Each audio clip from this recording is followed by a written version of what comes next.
오경종입니다. 조지호 경찰청장님. 예. 1인 시위가 집시법에 따른 시위에 포함됩니까?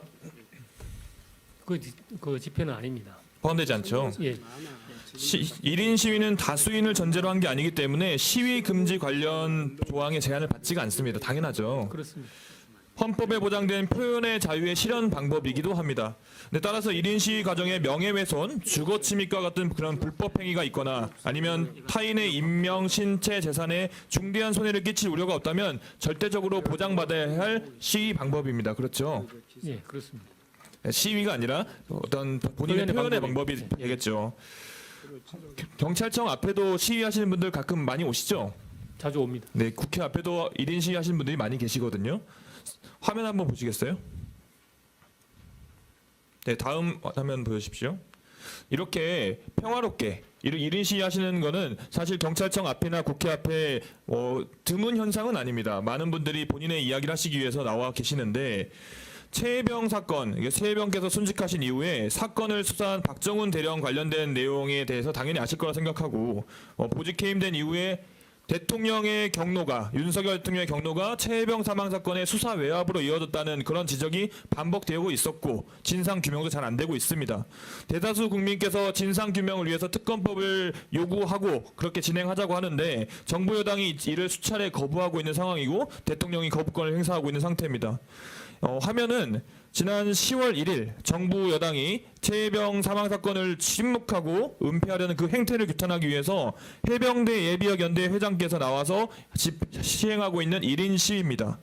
보면은 해병대 최상병 사건을 진상 규명하는 것, 대한민국 국군을 바로 세우는 일, 한동훈 대표 특검 말한 지 100일째, 이 정도 말하는 시위 많이 이루어지고 있습니다. 그런데 이날이 10월 1일 얼마 전에 이제 휴일이기도 했는데 국군의 날이었습니다.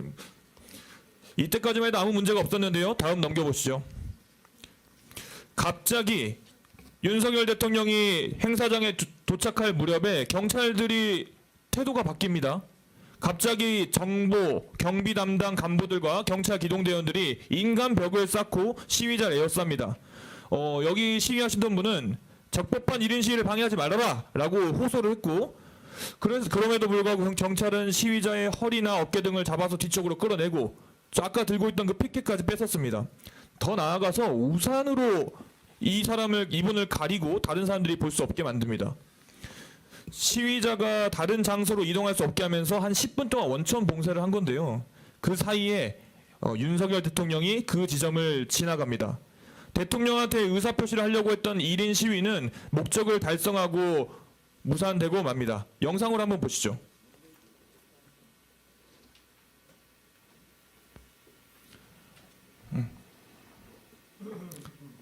아무런 제지도 없었어요. 당연하게 아까 경찰청장께 말씀하신 것처럼 문제없는 1인 시위입니다. 어느 불법 행위 하나 있지 않았는데 갑자기 인간벽을 세웁니다. 인간벽 세우는 것까지는 그렇다 쳐요. 갑자기 왜 제지를 하는 거죠?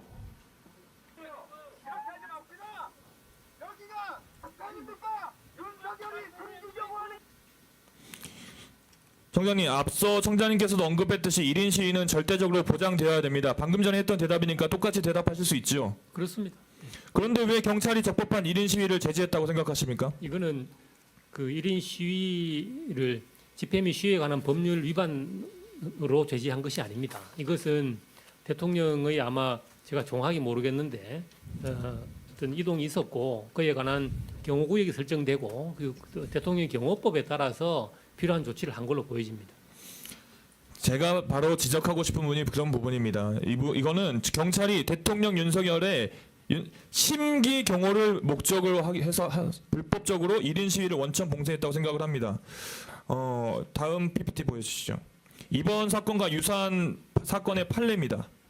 1인 시위와 관련해서 특정한 사정이 없는 한 원고의 신체 자유 및 표현의 자유를 침해하는 행위라고 하면서 이 사건과 관련하여 시위자에게 손해를 배상하라고 판시하고 있습니다. 즉 적법한 1인 시위를 제지하는 것이 불법 행위라고 판단한 겁니다. 그 다음 넘겨보시죠. 여기 이건 국가인권위의 결정문인데요. 이 결정문에서도 경호 목적상 불가피한 것이 아닌 경우 1인 시위를 제지하는 것은 표현의 자유를 침해한 것이라고 되어 있습니다. 경호 목적상 불가피한 것이 아니라면이라고 되어 있어요. 아까 방금 영상도 보셨고 화면도 보셨지만 도대체 어디가 경호구역으로 설정해서 그 사람을 몰아내야 될 곳입니까? 거기가.